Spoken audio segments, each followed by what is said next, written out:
back, YouTube viewers. Today we're going to continue on with the audio cards, explaining them a little more in depth. However, I'm going to skip the next one for two reasons. The next card in line is the internal noise reduction control card, and I'm skipping it really because I think it has something to do with the noise reduction card, which is in the back side of that card cage. But the number one reason I'm skipping it is because I have no documentation on this card. I'm having a hard time finding anything about it.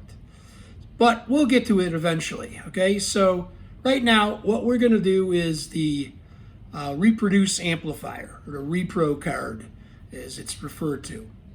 And this card is houses a couple of things on it. So it really it has to do totally with playback.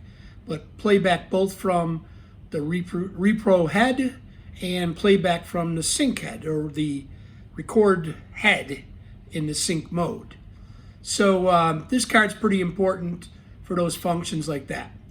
And I apologize ahead of time, as this may be a little technical, but I'm sure that you'd like to know a little bit more about how these things work. So let's carry on and take a look at the Reproduce Amplifier Card. This is the Reproduce Amplifier Card, which plays a key role in the signal processing on this tape machine.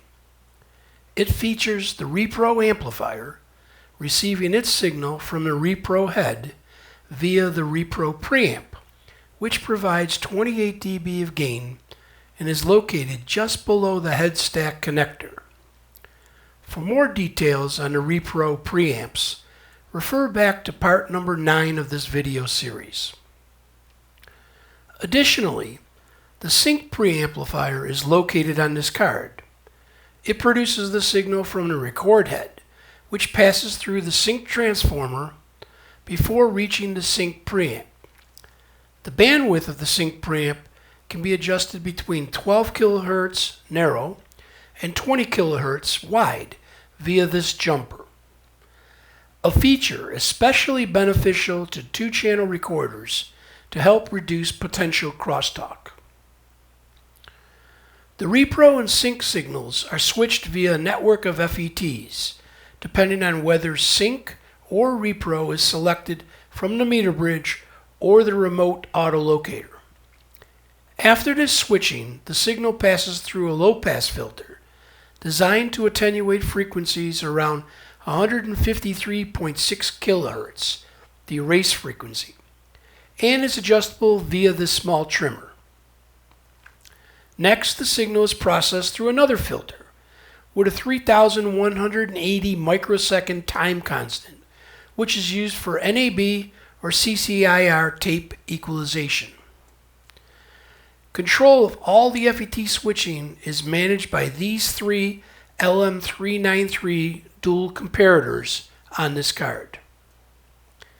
Following this, the signal enters 4 CMOS 8-bit buffered multiplying DACs, digital to analog converters, which allow for fine adjustments of phase, bass, treble, and level in 256 steps.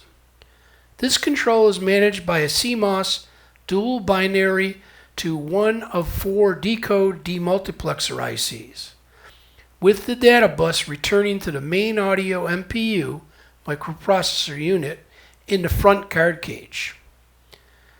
This setup not only allows for real-time adjustments, but also enables the storage of settings in RAM, making it possible to recall specific parameters for different tape formulations.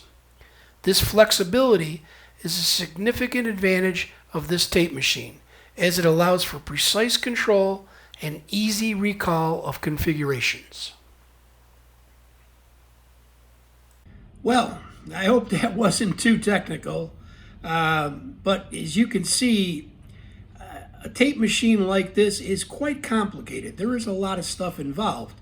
You're looking at one particular card or one function, in other words, record or, or playback or sync playback, But you got to realize that those adjustments and stuff are all being controlled by the microprocessor down in the front card cage.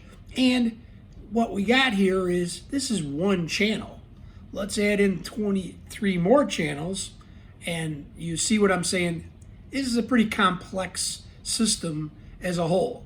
But understanding each part of it really makes it easier to delve into where a problem is or sorting out certain things like that. So I hope you enjoyed it. If you have, please subscribe to the channel. Thumbs up if you really enjoyed the thing. Hit the bell and I'll notify you when the next one comes out. And thank you very much for watching. See you next time.